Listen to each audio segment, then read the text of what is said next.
Hi guys, it's Ben from Nano Tanks and I've got a new tank that's coming up today.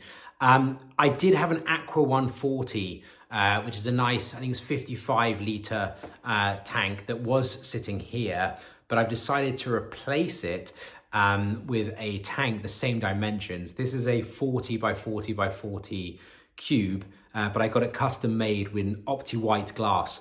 Mainly the AquaOne had a filter on the back and it took up a really big amount of space. So I wanted to remove that filter and put an external filter in the cabinet. So this gives an opportunity to be able to create a new scape, have something a little bit different. And we're going to start building out what's going to be a pretty nice nano tank here. So the goal is we've got some nice rocks, we've got a few little different bits of plants. We're going to actually have a sand base, but we're going to build up a substrate with lots of nutrients in it for some plants towards the back. And I'll have a little play around and see what we can come up with to make something really nice. I think we're probably going to be looking at keeping relatively small fish in it. As I said, it's about 55 litres. So we're probably going to be looking at maybe some rasboras, shrimp. One of my favorite fish of all time are dwarf cories. I don't know if you've kept them before, but they're one of the most fun fish, really active, and they're just very small. Pygmy cories is another name for them. And I'm going to put some sand all around so that I can get a few of them. They're great if you can get 6, 7, 8 of them. Really add something different to the tank, and also great for nano tanks. They don't need a lot of space. So let's set this up and see what we can come up with. So we're actually going to take a little bit of a diversion because I've moved my AquaOne. So I'm going to go through the house and I've actually got it at the moment in my garage. So you can have a look here. You can see this is the current tank. So I've actually ripped up, there was a big carpet here that I've had to take, that I took apart. You've got still a number of plants growing. I've also got quite a few different plants that I've been keeping in here for the last few weeks that are going to go into this new tank as well. So you can see here some Sagittaria, some crypts, some Anubias, and all of this is going to go into this new tank. So we're actually going to recycle a huge amount of this tank. I've got a filter that is seeding off this for the last few weeks, so we're going to hopefully be up and running in no time. And most of this stuff, including some of the substrate, we're actually going to move over into our new tank. So again, it will just help it establish that bit faster. And also it's great to recycle the materials where we can. So I mentioned earlier we're going to recycle some of the materials and including the substrate. So one of the ideas, and I actually took this from another YouTube channel, MD Fish Tanks, a fantastic channel. I've got loads of ideas and inspirations. So if you haven't subscribed or checked out MD Fish Tanks, please give it a quick search. Some really good ideas. And the idea I took is around recycling substrate and these fantastic little bags. So what happens is with plastic zips, so they won't rust, you can fill these bags with substrate. Again, it doesn't have to be recycled substrate, it can be new substrate, but it keeps all of the substrate firm. And one of the challenges I've had in the past is blending sand and substrate, and it all sorts compacts over time and doesn't look great. So this actually keeps all of the aqua soil in one place, and you can put sand over the top, and roots actually penetrate this mesh and grow into it. So again, if you're looking to put aqua soil in, especially under sand, this is a fantastic idea. So thanks very much MD Fish Tanks for that. So I'm actually going to scoop out some of the existing substrate. The tank's going to get a bit messy, and whilst my wife is not home, I'm going to be using a kitchen utensil, which will help me pull that up. So we're going to give that a quick go and see if we can fill a couple of bags up to, again, recycle some of that substrate.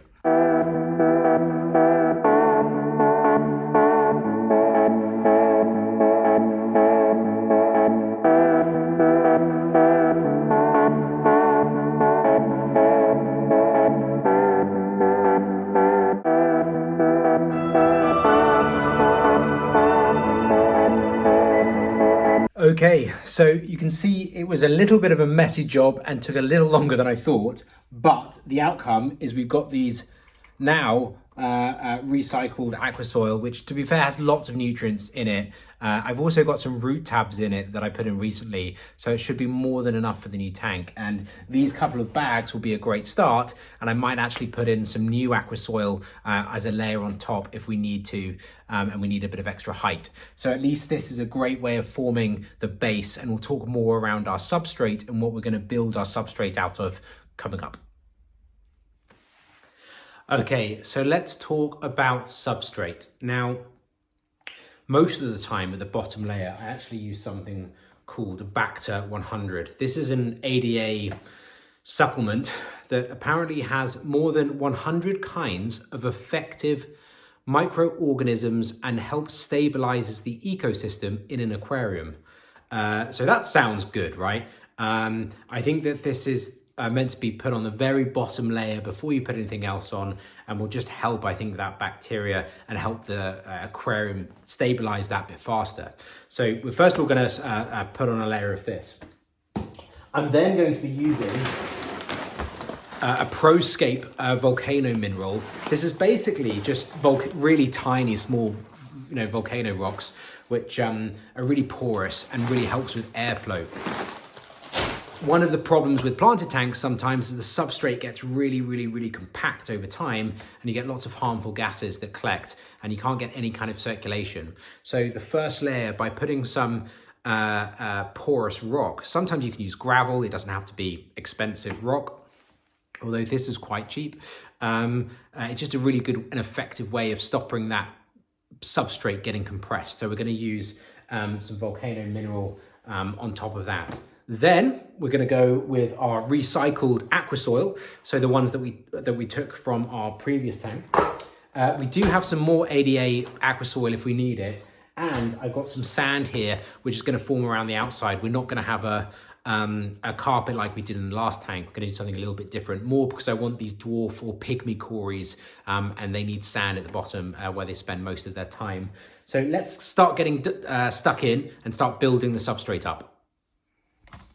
Okay, we're just gonna have a quick look at what I've done here. So you can see here, we've got, there we go. You've got some of the aqua soil here at the back in these two. At the front, you've got the volcano rock, the volcano mineral. And just to show you, I don't know if you can see it there on the camera, just a really small little sort of porous rock that's great just for circulation.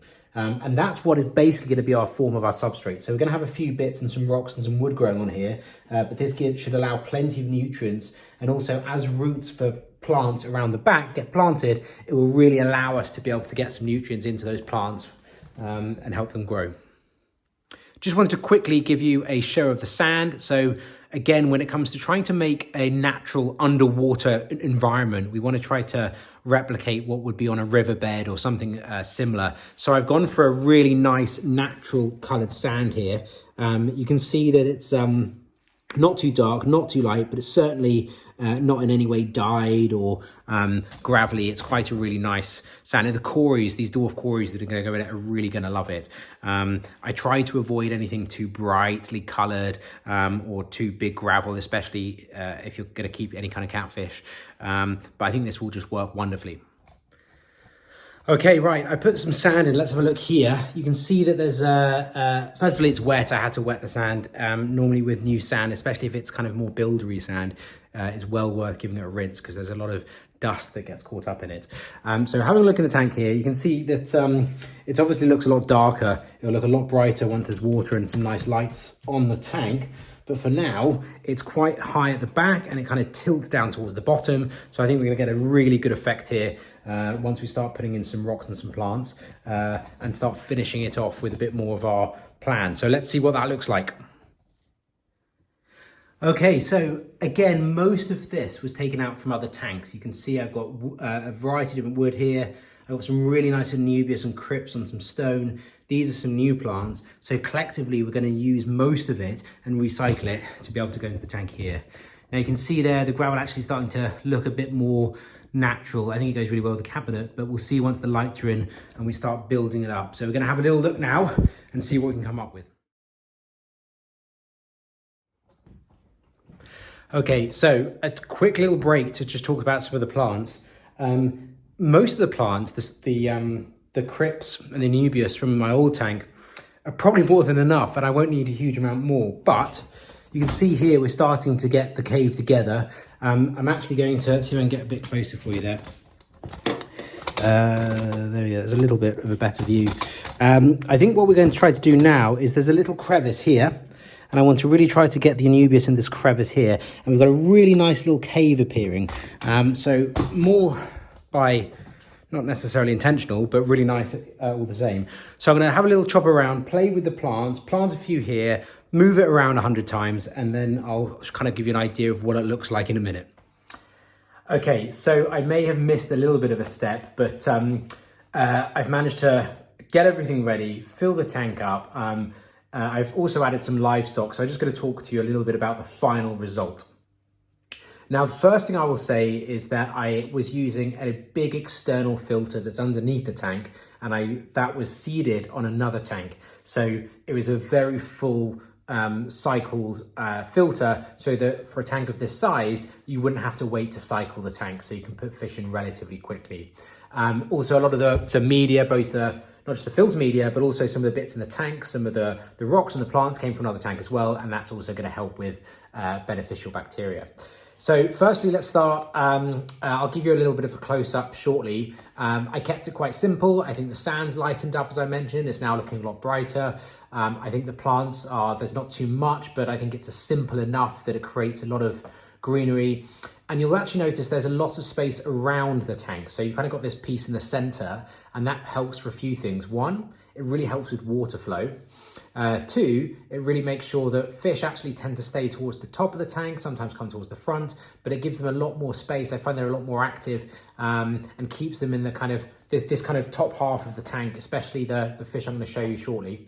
And around the bottom, I've got some additional rocks, stones, pebbles that I actually picked up in a local beach, but it makes it kind of look that little bit more natural. A few little bits of wood here as well. And I think it's actually a really nice, simple nano tank. And let me talk to you a little bit about some of the inhabitants.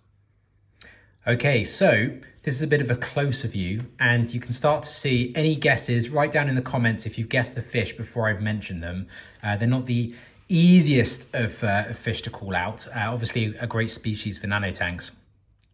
So firstly, I got a big shoal of neon green Raspora. So these go by a lot of different names. I think Caputi Raspora, green Raspora, green blue Raspora, neon green Raspora.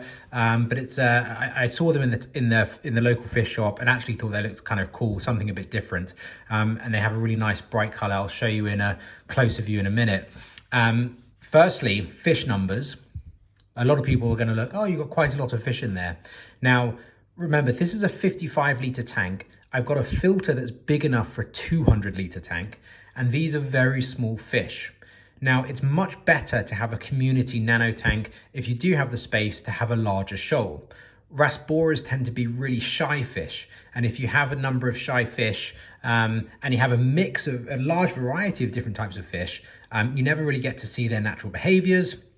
They tend to be quite timid, and you can't enjoy Rasboras as much as they should be, because they are actually one of the most fun fish to be able to watch, really playful, and it's great when they group together, much happier. I won't do a species profile. I think they live for about 3 or 4 years, 3 to 5 years maybe, but a really nice fish for a nano tank. In here I've got 30, so there are 30 fish. I wouldn't recommend buying less than 12, but the more you can buy, the better.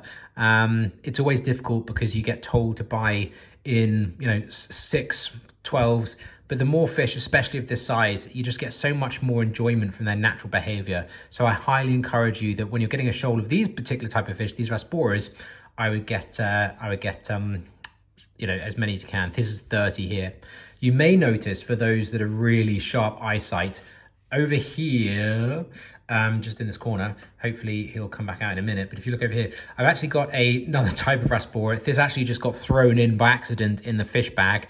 I think it's a Hengali Raspora. Please write in the comments and correct me if I'm wrong. But again, a type of Raspora, there's only one of him. I'm not going to take him all the way back to the fish shop. He seems quite happy there. He tends to shoal with the other Rasporas. And so again, just something that's a little bit different in your tank. Other than that, it's relatively heavy with that species. And as I mentioned, that's 30 there. There's a few other little inhabitants that I'll show you. You might be able to see, if I can zoom in, I've got some Red cherry shrimps, there's probably about 20 of them in there. I took them from another tank, so it's very easy. They obviously breed like mad in good conditions. And it's always just nice to be able to add some different color and add something a bit different into the tank. So a big fan of shrimps. Don't make a massive difference, these types of shrimps, for algae. If you want, get a mono shrimps, but red cherry shrimps are more for, I think, display than they're not prolific algae eaters, but they're something that adds a bit different. So I really like to be able to include them. Now, one other type of fish in here is actually one of my favorite fish of all time. You may have spotted them. They're just coming out of this cave, just about here. There's a group of pygmy cories. Now, pygmy cories are very small versions of the real ones. There they all are, coming along and swimming down here. Really, really nice, fun fish. They tend to jump up and down to the top of the surface, take a breath and swim back down. They actually are a shoaling fish. I think most people don't realize, here they come through the cave again. Most people don't realize that, you know, when you have 5 or 6, they tend not to be a bit more timid and hide out. But this is a little shoal. There's actually 12 of them here, and you can see there's a great picture there in front of us where they're coming out of that cave. And these guys are very easy to keep. And when they're in the right conditions, there's enough of them. Again, it's a really small fish. You can have quite a few of them in your tank. As I said, I've got 12 here. This is a 55 litre. The behaviors are just brilliant to watch. They're free swimming up and down the tank, and that's what you want out of these fish. They're not timid fish. They're not fish that should be hiding at the back. And unfortunately, too many of us that I see buy, 1 or 2. There they are down there in that corner again. Buy 1 or 2 fish and they just kind of hide in the background. So it's really nice to see their behaviors. As I said, if you spend 10, 15 minutes watching the tank, I'm not saying you do that now, but watching the tank, it's great to see their behavior and how they interact with each other. Again, a really fun fish. I'm really enjoying them. And lastly, you might see there's a few snails around. See if I can show you one here. One here, there's one at the back over there, one down here, and these are nitrite snails. They're horned nitrite snails, so they look kind of cool. They are great at keeping the glass clean. They're not hugely good at algae across the tank, but if you've got 4 or 5 of them in the tank of this size, they're just really good at keeping things nice and clean. So I'm actually really happy with them. They don't breed in fresh water. You need brackish water to get them to breed. They occasionally lay eggs, but then you're never going to see any more of them. And look, just on time as we're closing off the patch on the pygmy cories, they're all coming back to swim down here. I'll see if I can get some close-ups of those in a moment. And that's it so far in the tank. So you can see overall, it's a nice size, 55 litres.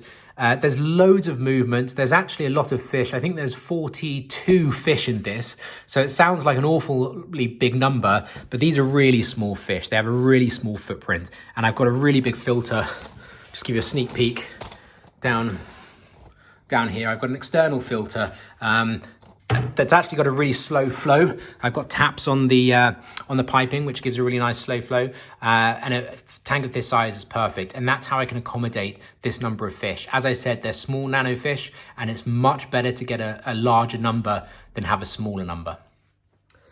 Okay, so firstly, this was my first tutorial. I'm been into planter tanks and nano tanks for since I was very, very young, and I've had a number of different versions, and I want to give you a quick tutorial of how simple it is to create a tank, set it up, and how wonderful the results can be without too much difficulty. There's no CO2 in this tank. The plants don't need it. I will keep up with regular water changes, maybe mildly add some fertilizers if necessary, but overall it's going to be a really easy, low maintenance tank because most of the plants, the Anubias, they're just so easy to keep, and I don't think you need to worry about having CO2. If you haven't already, please subscribe, like this video, hit the bell. As I said, it's my first tutorial. Would love some feedback. Tell me if you like it. Tell me things you'd do differently. Is there anything else you would add or take away? Comments, I think, make this hobby so fun, and I love to share and see and hear from the rest of the community that love these planter tanks. So again, thanks for listening. I'll see you in the next video.